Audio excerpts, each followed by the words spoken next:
Die Erde konserviert unsere Geschichte. Überall im Boden könnten sich 1000 Jahre alte Hinweise zu unserer Vergangenheit verstecken. Einen solchen Fund machte der Archäologische Dienst im Oberhalbstein.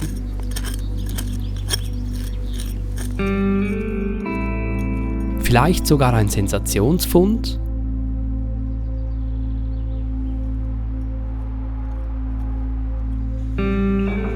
Der Archäologe Hannes Flück bringt den Fund nach Chur. Ja, wir haben hier einen Dolch gefunden. Es ist offensichtlich ein Dolch. Legionär oder Auxiliar. Aber wie alt ist diese Waffe und wer hat sie getragen? Die Bündner Archäologen stehen vor einem spannenden Rätsel. Archäologie ist wie Geschenke auspacken. Man weiss nie, was vorkommt und was am nächsten Tag passiert. Die Hoffnung jetzt bei diesem Dolch ist, dass wir ihn vielleicht noch genauer werden können einordnen, aufgrund von Details, die wir freilegen. Und die Fundstelle ist in der Fachwelt ziemlich umstritten. Es gibt zwei Meinungen. Es gibt die eine Richtung, die sagt, das ist eine Fundstelle, die im Kontext von der Eroberung der Alpen, dem sogenannten Alpenfeldzug, in römischer Zeit steht. Um 15 v. Christus hat er stattgefunden. Und es gibt eine zweite Gruppe von Forschern, die sagt, nein, die Fundstelle ist älter. Die datiert eher so zwischen 20 und 40 vor Christus. Und mit den neuen Funden, die wir jetzt haben, wir haben auch noch verschiedene andere Funde, und dem Dolch haben wir die Hoffnung, dass wir vielleicht am Ende genauer sagen können, wie datiert die Fundstelle.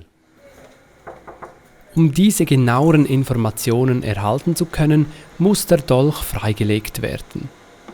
Dafür erstellen Mitarbeitende des Kantonsspitals Röntgenbilder des Dolches. Die Bilder helfen der Restauratorin dabei, das wertvolle Stück bei der Freilegung nicht zu zerstören. Jetzt sieht man nochmal Nieten, die auf dem Stück selber nicht erkenntlich waren.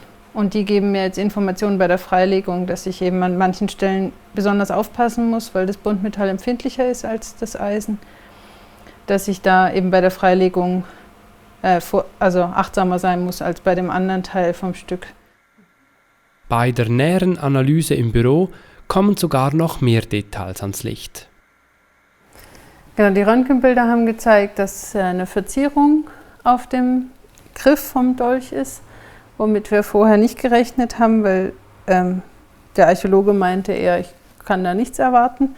Und durch die Röntgenbilder haben wir dann gesehen, dass eine Tauschierung vorliegt. Das ist eine Verzierung mit Silber- und Messingeinlagen im Eisen. Zur Sicherheit klebt Johanna Wolfram-Hilbe eine besonders empfindliche Stelle ab. Andernfalls könnte diese im nächsten Schritt zerstört werden. Im Sandstrahlgerät trägt sie nun die Korrosionsschichten ab, die nicht zur originalen Oberfläche gehören. Die Restauratorin sieht den Dolch mit 10-facher Vergrößerung. Bereits nach kurzer Zeit kommt die im Röntgenbild erkennbare Verzierung zum Vorschein.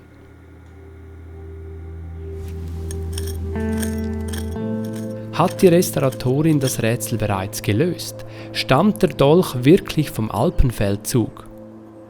Nein, in der nächsten Folge geht die Spurensuche weiter.